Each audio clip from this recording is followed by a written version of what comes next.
Comment Yannick Sinner peut-il ne pas gagner Toronto, sachant qu'il n'y a plus de Daniil Medvedev ni de Carlos Alcaraz? Les deux joueurs ont perdu respectivement contre Alex de Minaur ainsi que Tommy Paul. C'est vraiment une chance pour l'Italien de décrocher ainsi son premier titre en Masters 1000. On va voir ce qui s'est passé dans cette nuit de folie avec l'élimination des principaux favoris et on va se projeter un petit peu sur la fin de tournoi. C'est parti, jingle.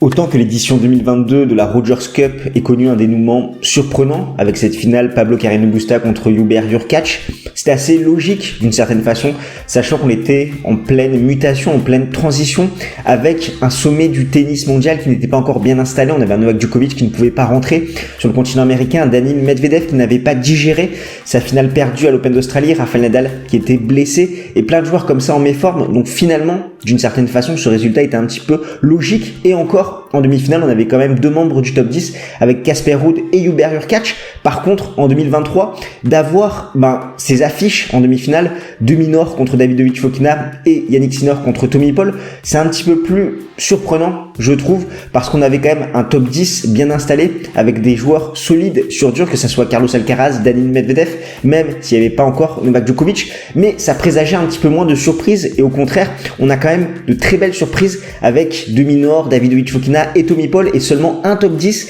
qui reste pour ces demi-finales.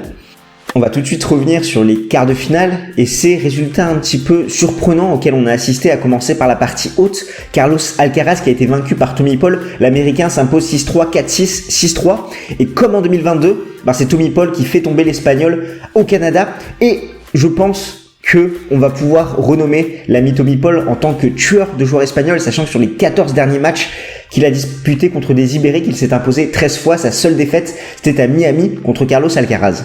Et dans notre vidéo d'analyse de Toronto, on se demandait comment l'Espagnol avait digéré son titre à Wimbledon, d'autant plus que derrière, il a enchaîné avec la Hopman Cup. Si on compte cette exhibition, il était à 16 victoires consécutives, donc ça c'est tout simplement monstrueux. Derrière, ça demande une certaine débauche d'énergie physique et mentale.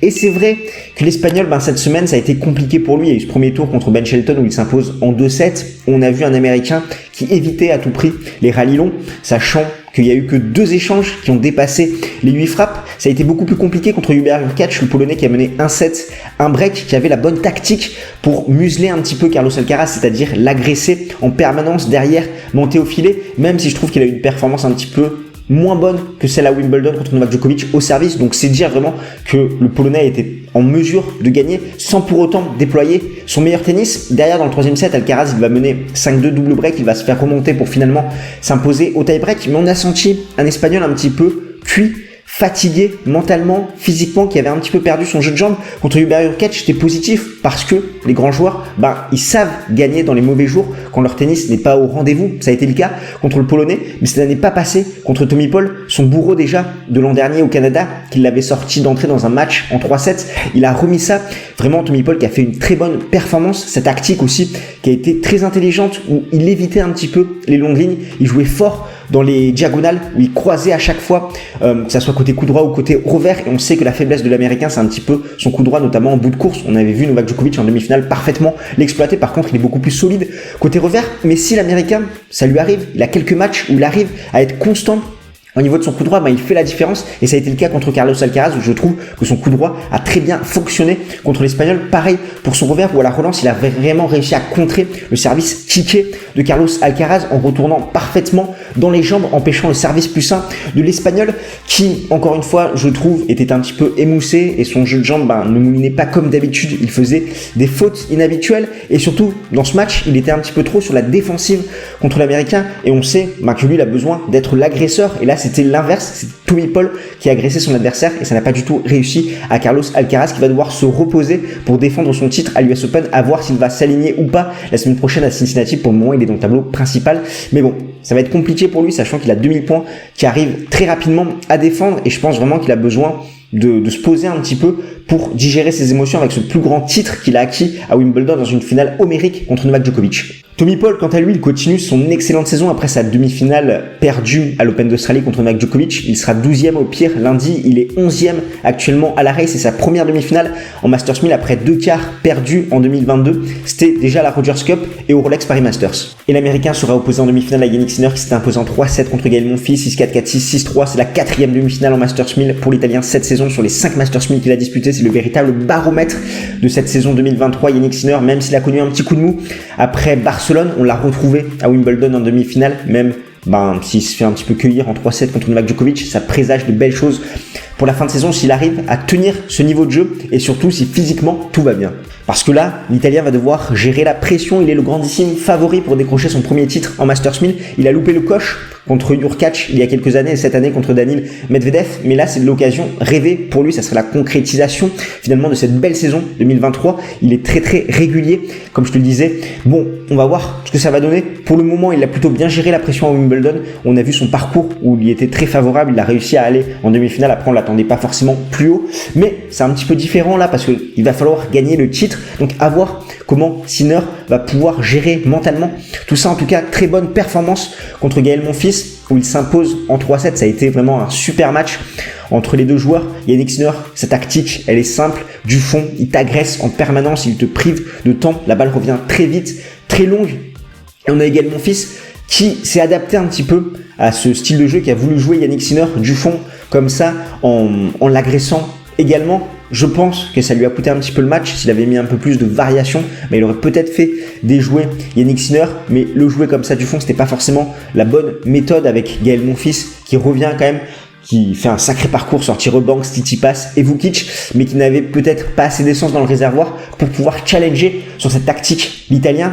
Donc sur ça, il peut un petit peu s'en vouloir, même si c'est très positif, un quart de finale en Masters 1000 après tout ce qu'il a traversé. Et Yannick Sinner qui continue d'être très solide sur sa première balle. On sait qu'il est revenu à son ancien geste au service depuis Roland Garros, ça a porté ses fruits, notamment à Wimbledon. Par contre, il devra hausser son pourcentage de première balle, où pour le moment c'est encore trop faible. Et je pense que notamment à l'US Open, c'est vraiment un compartiment du jeu sur lequel il va falloir travailler, surveiller, parce que ça peut faire la différence pour l'Italien. Comme je te le disais, une super saison pour Yannick Sinner, actuellement 4e à la race, à voir s'il arrive à maintenir le cap jusqu'à la fin de saison.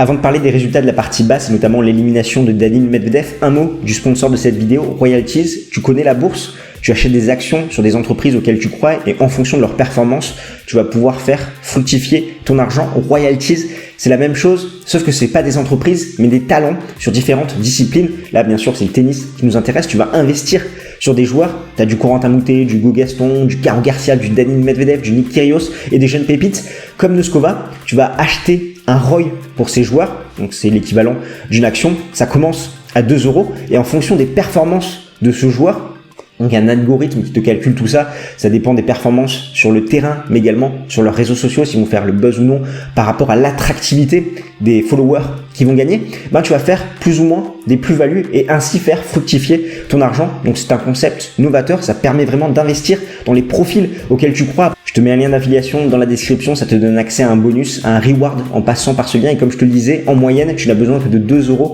pour investir sur un talent et tu as différentes disciplines qui sont représentées. Donc ça vaut le coup d'œil. Encore une fois, c'est une activité responsable. N'investis pas de l'argent que tu n'as pas. Et nous, on remercie Royalties de faire confiance à Games Talk. On revient à la partie basse, Davidovich Fokina qui s'impose contre McDonald 6-4, 6-2. L'Espagnol s'est baladé cette semaine contre Wolf, Zverev et contre Mackie McDonald. Son seul match compliqué, ça a été contre Casper Ruud en 8e de finale où il a été à 2 points de la sortie. On sait que c'est une année un petit peu compliquée pour l'Espagnol. On en parlait justement sur notre Discord. Si tu n'y es pas encore, je t'invite à le rejoindre. Je te mets tous les liens en description toute l'année. Ça parle tennis avec des passionnés. Donc vraiment, rejoins-nous. C'est un grand plaisir d'échanger avec toi. Tu peux nous poser des questions, etc. On a un relais plus facile au quotidien que par les vidéos. Et c'est vrai que ça a été un débat récemment qu'on a eu sur le Discord où Davidovich Fokina, par rapport à ce qu'il a fait l'an dernier, cette première finale en Masters 1000, il a traversé cette saison d'une façon un petit peu transparente. Mais si on creuse un peu sur les grands tournois, en Grand Chelem et en Masters 1000, il n'a pas été si ridicule parce que à l'Open d'Australie, il perd en 5-7 contre Tommy Paul qui derrière fait une demi-finale. À Roland Garros, il fait un gros match qu'il perd en 3-7 contre Djokovic, mais Djokovic derrière c'est le lauréat de Roland Garros. Et pareil à Wimbledon où il s'incline en 5-7 dans un match qu'il aurait très bien pu gagner contre Holger Rune qui derrière fait un quart de finale perdu contre Alcaraz. Et en Masters 1000 c'est un petit peu similaire avec des défaites contre Medvedev, Paul, Khachanov, Chorich et Rublev. C'est plutôt ces défaites en ATP 500 et 250 qui viennent parasiter un petit peu son palmarès de cette saison, mais je pense qu'il a besoin d'un déclic. Il l'a dit lui-même, il fait un énorme travail mental cette saison pour canaliser ses émotions. On sait que c'est un joueur très expressif, un petit peu le Kyrgios espagnol, et qu'il essaie d'être un petit peu plus humble après ses victoires. On sait que c'est une grande décharge d'émotions, ces victoires qui sont positives pour lui, mais derrière, finalement, il n'était pas humble dans son attitude et ça redescendait trop rapidement. Là, il essaie de se canaliser, de dire ok, c'est bien là que je gagne, mais derrière, il faut que j'aille chercher le titre, ce qu'il n'avait pas su faire à Monte-Carlo. Il avait fait une excellente semaine en ayant sorti notamment Novak Djokovic et derrière, il s'incline en finale contre Stefanos Tsitsipas. Il aura un bon coup à jouer parce qu'en demi-finale, ça sera Alex de Minaur qui s'est imposé en 2-7 contre Daniil Medvedev, 7-6, 7-5, et c'est la deuxième victoire de suite pour l'Australien contre le Russe, alors qu'avant, il n'avait jamais gagné Daniil Medvedev.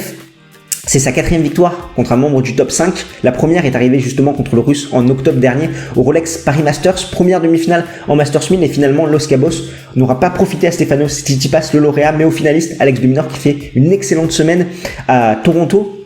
15e au pire ce lundi, meilleur classement, 12e à la race. Et ce qui est particulier dans ce match, c'est qu'on a Medvedev qui a mené 5-2 dans le premier set, puis 5-1 au tie-break, puis 6-4 avant de le perdre 9-7. Et il a mené dans le second set 2-0, 4-2 avant de le perdre 7-5. Et là, par rapport à la physionomie du match, on a eu deux joueurs au profil similaire qui courent partout, qui ont une excellente couverture de terrain.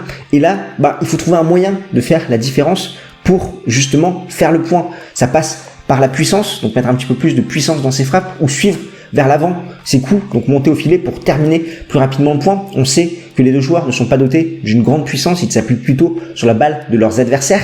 Et pour monter au filet, c'est pas le fond de jeu de Daniil Medvedev, mais par contre Alex de Minaur a fait la différence sur ça en suivant justement au filet, en profitant un petit peu de la position sur le terrain de son adversaire, et c'est vraiment lui qui a proposé le plus de choses. C'est un peu une défaite classique de Daniil Medvedev sur dur où il fait l'essuie-glace du fond du court, mais il n'arrive pas à percer la défense de son adversaire. Et derrière, c'est au joueur un petit peu plus créatif, au plus offensif, que reviendra la victoire. Et c'est Alex de Minaur qui a su faire la différence. C'est un peu cruel parce qu'à chaque fois, finalement, le Russe a mené au score et derrière, il s'incline en 2-7. C'est aussi sur sa seconde balle que Medvedev a souffert cette double faute et seulement 56% de points gagnés. Si on analyse rapidement les demi-finales, entre Sinner et Paul, il y a un partout. Je vois clairement l'avantage de Yannick Sinner qui a une chance en or d'aller au bout de ce Masters 1000, d'autant plus que d'un point de vue tactique, comme je te le disais, la faiblesse de Paul, c'est vraiment le coup droit. Donc là, à Yannick Sinner d'insister sur la diagonale coup droit pour faire craquer son adversaire. Et de l'autre côté, on a de Minaur contre Davidovich Fokina, où si on comptabilise les Next Gen Finals, il y a 2-1 pour l'Espagnol, sachant que la seule victoire de l'Australien, c'était au Next Gen Finals par un abandon de l'Espagnol. Et là, même si les confrontations donnent l'avantage à Davidovich Fokina, je vois plutôt Alex de Minaur s'imposer. Pourquoi ? Par rapport à son style de jeu, le fait qu'il remette une balle supplémentaire, qu'il ait une excellente couverture de terrain. Et justement, je vois l'Australien frustrer son adversaire en remettant à chaque fois une balle de plus dans les moments un petit peu chauds. Ça va agacer Davidovich Fokina qui peut aller à la faute. Donc, je vois une finale Sinner contre de Minaur. En tout cas, nous, on se retrouve ce dimanche pour l'analyse de cette finale. On verra si j'ai eu tort ou pas. Pas évident les pronostics en ce moment pour nous. Si tu veux patienter jusque-là, je t'invite à aller voir notre interview avec Gaël Monfils qu'on avait fait à l'occasion du Challenger d'Aix-en-Provence pour justement faire écho par rapport à son excellente performance à Toronto. Et nous, on se retrouve de l'autre côté de l'écran.